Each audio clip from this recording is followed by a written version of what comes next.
Hello class 10th students. तो दोस्तों कैसे हैं आप लोग। उम्मीद करते हैं आप सभी लोग बेहतर और अच्छे होंगे। तो फिलहाल अभी 2-4 दिनों से मेरी वीडियो नहीं आ पा रही थी। उसके पीछे का कारण ये था कि मेरे गले में भी दर्द था और थोड़ी आवाज़ भी बैठी हुई थी और तबीयत भी ठीक नहीं थी। फिर भी मैंने सोचा चलिए कोई बात नहीं, धीरे धीरे करके आपके एग्ज़ाम्स के जो भी इंपॉर्टेंट चीज़ें हो सकती हैं हम उस पर डिस्कस कर लें। तो आज हम लेकर आए हैं मनी एंड क्रेडिट। और आप लोगों को ये जो नोट्स दिख रहे हैं, ये नोट्स इस समय मैंने खुद बनाए और आपको काफ़ी बेहतर और काफ़ी पसंद आएंगे। ठीक है, क्योंकि देखो अगर ये डायरेक्ट नोट्स आप मुझसे लेंगे तो आपको एक बार को समझ में नहीं आएगा। बट हाँ, मैं आपको यहाँ पे पहले पढ़ा दूँ एंड देन उसके बाद आप मुझसे ये नोट्स ले लीजिएगा ताकि आपको बेहतर समझ में आए। ठीक है, और ताकि दोबारा आपको इस चैप्टर पे आने की ज़रूरत ना पड़े। ये चैप्टर जो है वो 2 वीडियो में आएगा लगभग।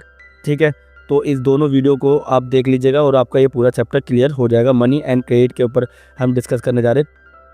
ठीक है, और मनी और क्रेडिट में सबसे बड़ी बात मैं आपको बता दूं कि इसमें से चैप्टर में से क्वेश्चन कई बार पूछे जाते हैं, तो इसलिए मैं इसको एक एक चीज़ के साथ एक्सप्लेन करूंगा। ठीक है, तो अगर कोई डाउट होगा, रह जाएगा, कोई दिक्कत रह जाएगी तो आप लोग नीचे कमेंट बॉक्स में भी पूछ सकते हैं। ठीक है, बाकी ये PDF आपको प्रोवाइड हो जाएगी। चलिए स्टार्ट करते हैं बिना किसी देरी के। हिंदी में जो है वो मुद्रा और साख बोलते हैं इस चैप्टर को, है ना। और हिंदी वालों को दिक्कत नहीं लेनी क्योंकि मैं यहाँ पे आपको हर एक चीज़ हिंदी में बताने वाला हूँ। बस यहाँ पे लिखा हुआ इंग्लिश में है, कोई बात नहीं, बट मैं इस तरीके से आपको एक्सप्लेन करूँगा कि आपको थोड़ी सी भी प्रॉब्लम नहीं होगी कि यार ये हिंदी में क्यों नहीं है। ठीक है, चलिए तो स्टार्ट करते हैं। सबसे पहले है हमारा चैप्टर मनी एंड क्रेडिट के ऊपर हमने डिस्कस किया। ठीक है, क्लास 10th का है और सबसे पहले इस पे आते हैं। सुनिएगा, मनी क्या है। मनी एक तरह का मीडियम ऑफ एक्सचेंज है। ठीक है, कोई भी चीज़ लेने और देने का जो मीडियम है वो एक मनी की तरह यूज़ होता है। पहले ज़माने में, आज से पहले अगर हम बात करें तो उससे पहले क्या होता था कि जो एक पर्सन है वो दूसरे पर्सन को ये दिया करता था। ठीक है, उसने बदले में जूते दे दिए बेचने वाले ने, खरीदने वाले ने उसके बदले कुछ और चीज़ दे दी। ठीक है, या गेहूँ हो गया या फिर चावल हो गए ये। तो ये पहले ज़माने में ये बार्टर सिस्टम चलता था। ठीक है, BARTER बार्टर सिस्टम। ठीक है, और इसे हिंदी में बोलते हैं वस्तु विनिमय प्रणाली। ठीक है, वस्तु विनिमय प्रणाली क्या होती थी कि आपको एक्सचेंज करते थे, आप एक चीज़ को दूसरी चीज़ के साथ सिर्फ एक्सचेंज कर पाते थे।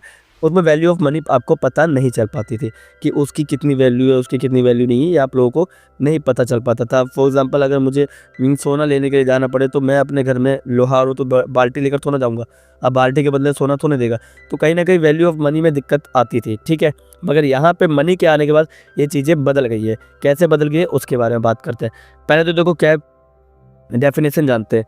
डेफिनेशन है एनीथिंग जनरली एक्सेप्टेड, कोई भी ऐसी चीज़ जो भी मनी के फॉर्म में हो और वो आपको जनरली एक्सेप्ट कर दिया जाए। ठीक है, फॉर एग्जांपल आज की डेट में किसी भी 2 रुपये का सिक्का हो, 1 रुपये का सिक्का हो, 5 रुपये का सिक्का हो, 10 रुपये का सिक्का हो, 20 रुपये का सिक्का हो। ठीक है, तो ये सब क्या है, ये जनरली एक्सेप्टेड है, इसलिए इसे मीडियम ऑफ एक्सचेंज कहा जाएगा और मनी कहा जाएगा। ठीक है, अगला है ट्रांजेक्शन होना चाहिए। ठीक है, और एलिमिनेट्स किया इसने ख़त्म किया, क्या ख़त्म किया, बार्टर सिस्टम को ख़त्म किया। ठीक है, वस्तु विनिमय प्रणाली को मुद्रा ने क्या कर दिया, रिप्लेस कर दिया, बदल दिया। ठीक है, क्या क्या प्रॉब्लम थी वो हम आगे पढ़ेंगे, फिलहाल ये है हमारे सामने डेफिनेशन।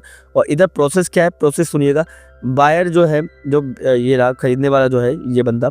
ठीक है, 1 मिनट आपको बताऊँ, 1 मिनट। तो ये जो बंदा है यहाँ पे खड़ा हुआ, ये बायर है, ये खरीदने जा रहा है। ठीक है, ये कोई भी गुड्स खरीदने के लिए जा रहा होगा। ठीक है, अब सेलर क्या है, उससे पैसे लेगा और फिर जब सेलर जाएगा किसी और चीज़ को खरीदने के लिए तो उसे पैसे देने पड़ेंगे, है ना। तो इस तरीके से काम करना बहुत ज़्यादा आसान हो गया क्योंकि इसमें सेलर और बायर के बीच में डिफरेंस हम कर पा रहे हैं। और इसमें दोनों प्रोसेस में एक चीज़ जो कॉमन है वो है मनी। ठीक है, मनी क्या है, कॉमन है, क्योंकि वो एक्सचेंज फॉर गुड्स और सर्विस के लिए मनी बहुत ज़्यादा यूज़फुल हो पा रही है। ठीक है, तो मनी की ज़रूरत क्यों पड़ी, मनी क्या है, उसकी डेफिनेशन, उसका प्रोसेस मैंने आपको यहाँ डिस्कस किया। चलिए आगे टॉपिक पे चलते हैं। And the next topic is की पॉइंट्स। हमने ऊपर क्या पढ़ा, की पॉइंट्स ये है कि अगर आपसे मनी के की पॉइंट्स पूछे जाए तो पहले तो ये यूनिवर्सल एक्सेप्टेंस है। ठीक है, दुनिया में कहीं भी आप जाओगे आपको एक्सेप्ट कर लिया जाएगा, ड्यूरेबिलिटी कितनी भी हो मगर आपसे एक्सेप्ट कर लिया जाएगा। ड्यूरेबिलिटी बहुत लंबी होती है, आज आपके पास पैसे रखे हैं तो आप इसे अगले साल भी यूज़ कर सकते हैं। ठीक है, वैल्यू स्टोर कर सकते हैं, जो आप बार्टर सिस्टम में आप क्या कर पा रहे थे कि वैल्यू स्टोर नहीं कर पा रहे थे। अब आपके पास गेहूँ इतना ज़्यादा हो गया कि आप 2-3 साल उसे स्टोर नहीं कर सकते, मगर आज की डेट में 5-5, 6-6 साल, 10-10 सालों से लोग पैसा बचा पा रहे हैं। ठीक है, तो स्टोर करना बहुत ज़्यादा आसान हो गया और स्टोर कर रहे हैं तो उसकी वैल्यू भी है। है ना भाई। अभी फॉर एग्जांपल बार्टर सिस्टम आज भी वस्तु विनिमय प्रणाली होती है, तो उसमें क्या दिक्कत होती है, वो तो सामने वाला बोलता है कि ठीक है ठीक है ठीक है भाई, तुम्हारा गेहूँ तो पुराना हो गया, मुझे तो नहीं चाहिए, है ना। तो ये दिक्कत तो आ जाती है ना। अब जैसे फॉर एग्जांपल ये देखो, फार्मर क्या है, वो बेचता है गेहूँ को, ठीक है, पैसों के लिए, और फिर उस पैसों से वो पैसों से वो कुछ भी खरीदे, चाहे कपड़े वगैरह खरीदे, फिर कपड़ा वाला पैसा खरीदता है, पैसे देता है वेजिटेबल खरीदने के लिए, फिर वो वापस फार्मर के पास चला जाता है। तो मनी तो ऐसे ही चलता है ना काम। मनी का काम तो देखो यहाँ पे ये दिख रहा है ना, मनी ऐसे ऐसे करके फ्लो कर रहा है। कैसे फ्लो कर रहा है कि सॉरी एक किसान ने वीट के लिए यानी गेहूं बेचा, उसके उसके बदले उसने पैसे लिए। अब उस पैसे का यूज़ उसने एक दुकानदार के पास किया, उस दुकानदार से कपड़े खरीदे।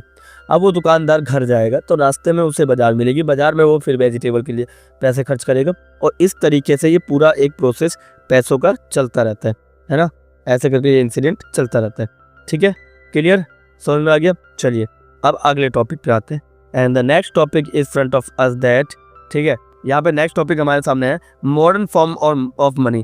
ठीक है, आज के डेट में आधुनिक, ये वालो आधुनिक, इसको हिंदी में बोलेंगे मॉडर्न फॉर्म ऑफ मनी, यानी आधुनिक तरीके के पैसे किस तरीके के हैं। ठीक है, आज के डेट में आधुनिक मुद्रा किसे कहते हैं, तो आधुनिक मुद्रा कौन कौन सी है उसके बारे में बात कर रहे हैं। इंग्लिश में बोलो तो मॉडर्न फॉर्म्स ऑफ मनी। ठीक है, अब मॉडर्न फॉर्म्स ऑफ मनी का मतलब है कि पहले तो चलो भैया वस्तु के बदले वस्तुएं चलती थी, ठीक है भाई, हम सब जानते हैं, मगर अब क्या है, अब सीन ये है कि पहले तो करेंसी है, दिख रहा है आप लोगों को, ठीक है ना, पहला ये आपके सामने करेंसी दिख रहा है, ठीक है सॉरी। करेंसी में क्या आता है, पेपर नोट और कॉइन आते हैं, ठीक है, पेपर नोट और कॉइन्स देखने को मिलता है आपको। ठीक है, करेंसी एक तरह से मीडियम ऑफ एक्सचेंज है, गवर्नमेंट ने ऑथोराइज किया हुआ है और यूनिवर्सली एक्सेप्टेड है। ठीक है, अब उसके बाद हमें देखने को मिलता है कि अगला यहाँ पे देखने को मिलता है पेपर नोट्स एंड कॉइन के बारे में। ठीक है, देखना एक चीज़, ठीक है, तो अब मैंने आपको क्या बताया, मैंने कहा यूनिवर्सली एक्सेप्टेड है ये करेंसी। इसके बाद हमने बताया कि इसमें जो आपने कॉइन्स एंड पेपर नोट्स जो करेंसी है वो क्या करते हो, उसको आप दो तरीके से यूज़ करते हो। ठीक है, इसे फिएट मनी भी कहते हैं। ठीक है, पहले तो इसे डिपॉजिट कर देते हो आप बैंक में, या फिर आप विड्रॉन कर लेते हो एक तरह से बैंक में अगर जमा किए होंगे तो। ठीक है, तो सबसे बड़ी बात है कि अब जो आपके पास पैसा है उसको जाके आप डिपॉजिट करते हो। क्या करते हो, देखो सबसे पहले क्या सुनना, सबसे पहले करेंसी, ठीक है, करेंसी में पेपर नोट और कॉइन आएगा, इसको फिएट मनी कहते हैं। अब ये आपके पास ज़्यादा होगा, आप डिपॉजिट करोगे तो आपकी सेफ्टी होगी, आपको इंटरेस्ट मिल सकता है, आपको ट्रांजैक्शंस मिलती है कई बार करने की। ठीक है, फिर आपको पैसे की ज़रूरत पड़ेगी तो आप उसको विड्रॉ कर लेंगे। ठीक है, जो भी डिमांड पे आपको होगी वो सब, और कॉम्प्लीमेंट्री के नाम पे आपको चेक मिलेगा कि भैया आप कभी भी उस चीज़ को दूसरे बंदे के पास ट्रांसफ़र कर सकते हैं। ठीक है, क्लियर, समझ में आ गया। चलिए अब अगला आता है प्रोसेस एंड की के ऊपर बात कर रहा हूँ। अब इसमें क्या देखने को मिलता है, लोन एक्टिविटीज़ देखने को मिलती है हमें। लोन एक्टिविटीज़ कैसे काम करती है, जो भी बैंक के पास डिपॉजिट होता है वो उससे लोन आपको प्रोवाइड करता है। ठीक है, डिमांड फॉर एक्टिविटी। ठीक है, क्रेडिट क्रिएशन के ऊपर हम डिस्कस करते हैं। ठीक है, पहली बात तो मैंने आपको बता दिया, आपका पैसा लोन के रूप में, क्रेडिट के रूप में दिया जाता है। अब जैसे फॉर एग्जाम्पल सलीम नाम का बंदा है, उसकी शूज़ की दुकान है, जूतों की दुकान है, फेस्टिवल सीजन में क्या हो रहा है उसके साथ, फेस्टिवल सीजन में उसको पैसे की ज़रूरत है, वो जाके लोन ले रहा है, उसके बदले वो उसे कमा रहा है, प्रॉफिट कमाने के बाद उसे वापस कर देता है। ठीक है, इससे क्या होता है, इससे बैंक के पास अधिक पैसा आ जाता है इंटरेस्ट के रूप में। ठीक है, देखो जरा, ठीक है, देखो सबसे पहले सुनना, लोन एक्टिविटी ऑफ बैंक के पास पैसा है, सरप्लस मनी है, उससे वो पैसे का इंटरेस्ट कमाना चाहता है। ठीक है, बैंक के पास डिपॉजिट किया आपने पैसा सप्लाई के रूप में, बोरोवर आता है, उसे नीड मनी होती है, उसके बदले वो पे इंटरेस्ट करता है। ठीक है, अब अगला आता है रिपेमेंट और इंटरेस्ट, दोनों जो है वो आपका मनी है। ठीक है, इतना डीप में पूछता नहीं है, फिर भी मैं आपसे डिस्कस कर रहा हूँ। मैं बाद में आपको इंपॉर्टेंट क्वेश्चन इसके बता दूंगा कि कौन कौन पेपर में आ सकते हैं। ठीक है, फिलहाल आप देखिए लोन क्रिएशन कैसे होता है ना। वैसे 12th का टॉपिक है, 10th में कभी कभी पूछ लेते हैं, इसलिए मैं डिस्कस कर पा रहा हूँ। ठीक है, सुनो, बैंक डिपॉजिट है, उसके पास बैंक के पास एक पैसा है, एक अमाउंट ऑफ 15% वो उसका रिजर्व करता है, बाकी आगे वो क्या करता है, आगे के लिए भेज देता है।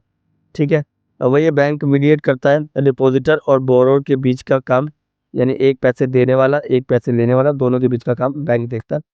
चार्ज करता है हायर इंटरेस्ट बोरोवर से, then paid to paid deposit. ठीक है, आप वहाँ पैसा जमा कराने जाते हैं तो आपको इंटरेस्ट नहीं मिलेगा, और एफडी वगैरह करेंगे तो 7 से 10% मिल जाएगा।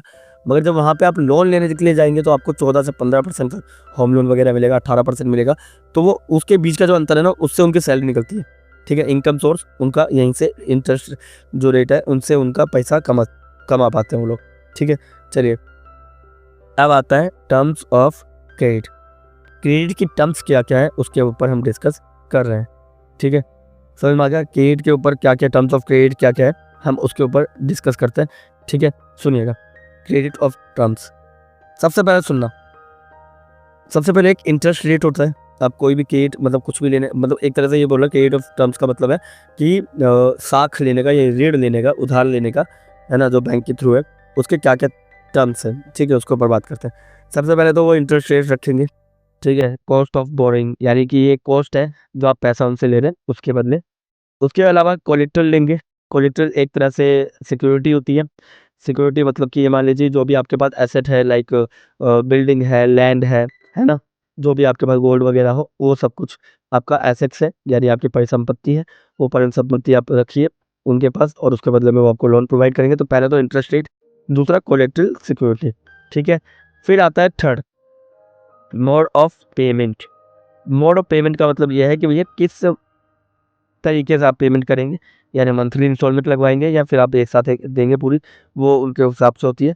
अगला है डॉक्यूमेंटेशन है। डॉक्यूमेंटेशन में आपको proof of employment, income identity, है ना, जो भी घर के कागज ये सब कुछ उनसे वो आपसे ले लेंगे। ठीक है, ज़्यादा इसमें फंसने की कोशिश मत करना क्योंकि इतना पूछते नहीं है।